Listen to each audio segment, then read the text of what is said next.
सा humanitarian angle पर बात करनी बहुत जरूरी है, उसको हम मिस आउट कर जाते हैं किसी देश की एक पॉलिसी के नाम पर।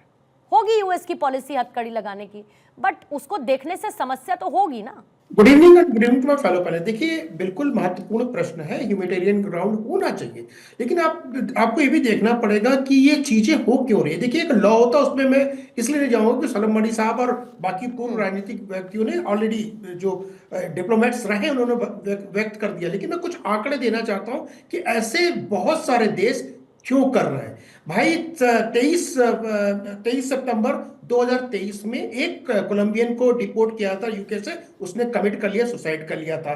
22 सितंबर 2017 को यूएस से एक मैक्सिमन को डिपोर्ट किया था, उसने कमिट सुसाइड कर लिया था। मैं ऐसे ऐसे आपको 50 आंकड़े with date with Guardian BBC की न्यूज दे सकता हूं जिसमें तथ्य है कि डिपोर्ट किए जा रहे थे, उन्होंने कमिट सुसाइड कर लेते। जब आदमी डिपोर्ट किया जाता है, प्लीज समझिए, ये लीगल लोग नहीं है, ये घबरा जाते हैं, और घबराने से हो सकता कोई गलत कदम उठा ले, तो कभी कभी इस तरह की बेड़ियां रखी जाती हैं और बांधी जाती है, उसमें कोई बुराई नहीं है।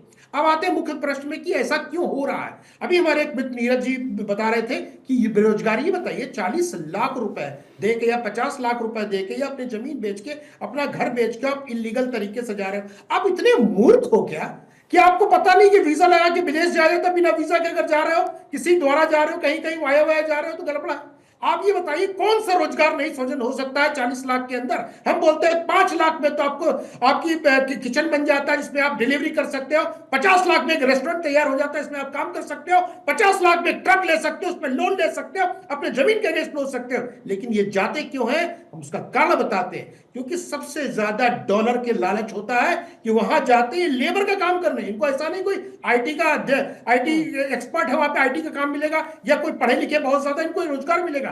ये इलीगल लेबर्स है, वहां पे डॉलर के लालच में जाते हैं। यहां पे 500 रुपए मिलता है, वहां पे $500 मिलता है, यही लालच है। कई लोग पहले भी जाते थे जो विदेश में कमाते थे, यहां पे आकर राजाओं की तरह रहते थे। आपको समझना होगा कि इलीगल तरीका गलत है, लेकिन आप हर समय मानवता के नाम पे नहीं कर सकते हो। और दूसरी बात, हम तो कहते हैं भारत सरकार को बहुत अच्छा काम किया, इनको वापस ले लिए, नंबर 1। नंबर 2, पूर्णिमा जी, इन पे कानूनी कार्रवाई होनी चाहिए, क्योंकि इन्होंने इलीगल तरीके से इस देश को छोड़ने की कोशिश की, नंबर 1। फर्जी दस्तावेज कहीं ना कहीं बनाए हुए, नंबर 2। नंबर 3, इनके जरिए ये जाना जा सकता है कि कबूतरबाजी में कौन कौन से एजेंट इन्वॉल्व है।